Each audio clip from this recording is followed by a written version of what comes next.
Okay.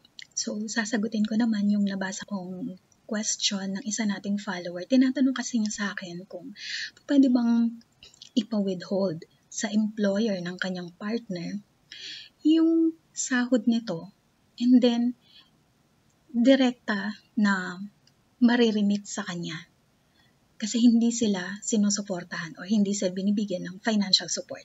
Okay? So, para sagutin ko yung comment, nakakita ako ng case na very similar dito sa question. Okay? Meron itong GR number 201292 na desisyon na nito noong August 1, 2018. Alright. So, dito, etong si partner, si wife, nag-file siya ng action for support laban sa kanyang husband. Yung kanyang husband ay isang military person, retired na siya. And then, noong February 2010, nagbaba ng permanent protection order ang korte. And nakalagay doon na susuportahan ni husband yung kanyang wife and then yung kanilang minor child at ang amount na ibibigay ay 50% ng kanyang monthly pension. At yung 50% na to ay i-withheld na ng kanyang employer and i-remit na directly kay wife. Alright? So, nakalagay din doon sa permanent protection order yung amount ng monthly support na 5,000 pesos. And since mula noong January 2008, hindi pa siya nakapagbigay ng support hanggang noong nagdesisyon ang korte noong 2010, meron siyang kailangang bayaran na amount ng 130,000 pesos. Ito yung mga monthly support niya magmula noong January 2008. Okay? So, yun. Ngayon, nag-file siya ng manifestation. Kini-question niya na bakit kailangang i-withhold ng employer ko and i-remit directly yung kalahati ng pension ko. Okay? Sabi niya, prohibited dito ng batas. Hindi ito inaalaw ng batas. Kasi nga, yung pension ay nanggagaling sa public fund and hindi ito po pwedeng ilagay sa purpose na hindi yun ang intention ng law. Kasi nga, yung employer niya dito is a government agency. Retired military person siya. Okay? So, denied yung kanyang manifestation. Umabot sila sa Korte Suprema.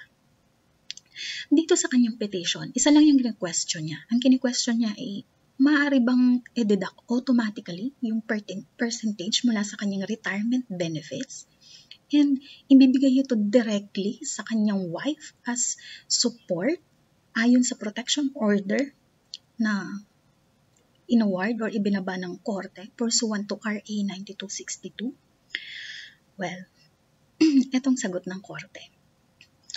Kasi ang sinasabi ng employer ni military, ng employer ni husband, under sa PD 1638, yung mga benefits, okay, under this decree, exempt sila or hindi sila po pwedeng maging subject ng execution, ng attachment, or whatsoever. Okay.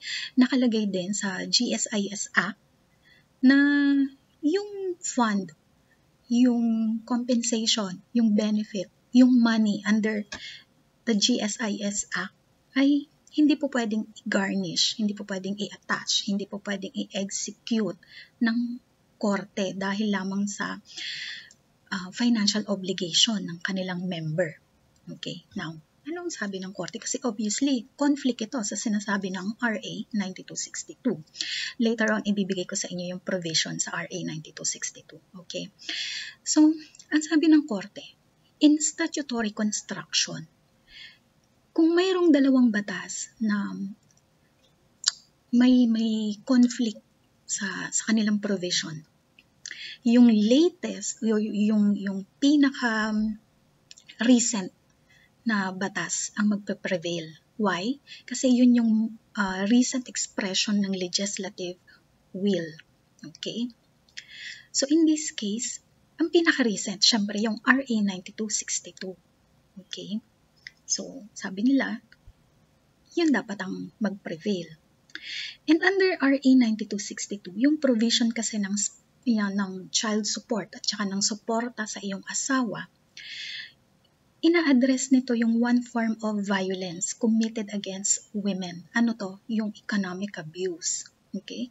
So, ang economic abuse, ito yung hindi pagbibigay ng financial support, yung hindi niya pagpapagamit sa'yo ng financial resources or yung right mo para ma-enjoy mo or magamit mo yung iyong conjugal property, o kaya yung pagkokontrol sa pera o kaya properties na considered conjugal. Yon, economic abuse yung mga yon.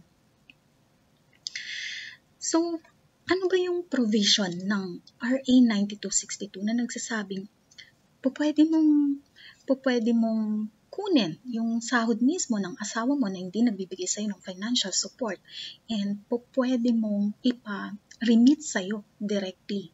Okay?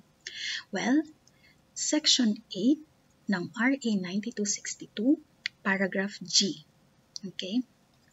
Ito yung sinasabi ng korte na exception to the general rule. Okay? Kasi in general rule, yung sahod, yung benefits, yung money compensation ng member na sakop ng GSIS, at yung pension nila, yung retirement benefit nila, hindi mo po pwedeng i-execute. Okay? Yun ang general rule. Ngayon, itong RA 9262, ang exception to the general rule. Particularly, Section 8, Paragraph G. Anong nakalagay? Directing the respondent to provide support to the woman and or her child if entitled to legal support. Okay. Notwithstanding other laws, to the contrary, kahit na may mga batas na iba yung sinasabi dito sa provision na to, yun ang nakalagay. The court shall order an appropriate percentage of the income or salary to be withheld regularly by the employer for the same to be automatically remitted to the woman.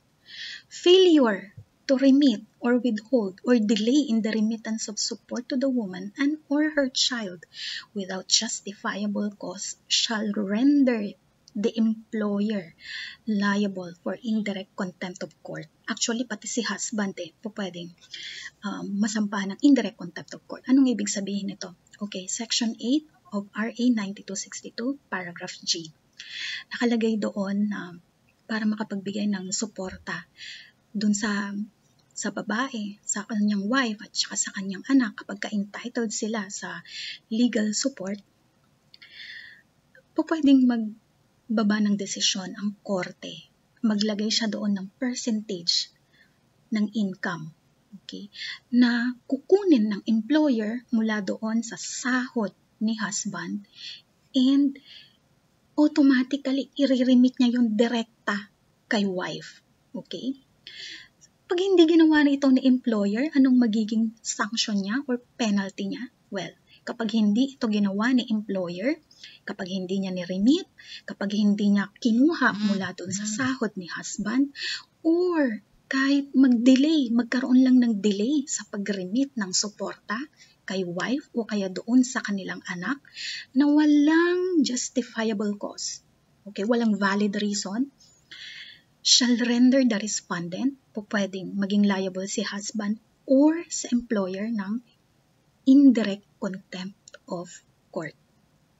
Specific provision po yan ng RA 9262, okay? So para dun sa nagtanong kung pwede ba, yes. But of course, kung hindi mo siya mapupwersa, kailangan mo mag-file ngayon ng protection order sa korte. So, dadaan ka muna sa, pwedeng dumaan ka muna sa barangay protection order and meron lang kasing period yon, nag-e-expire din yon. So, eventually, kailangan mo mag-file sa korte for TPO and then pwede mo siyang gawing permanent protection order. Alright? So, sana nasagot ko yung question ng ating sender and thank you for supporting my YouTube channel and Facebook page, Attorney Promdi, and my TikTok account, Attorney Promdi.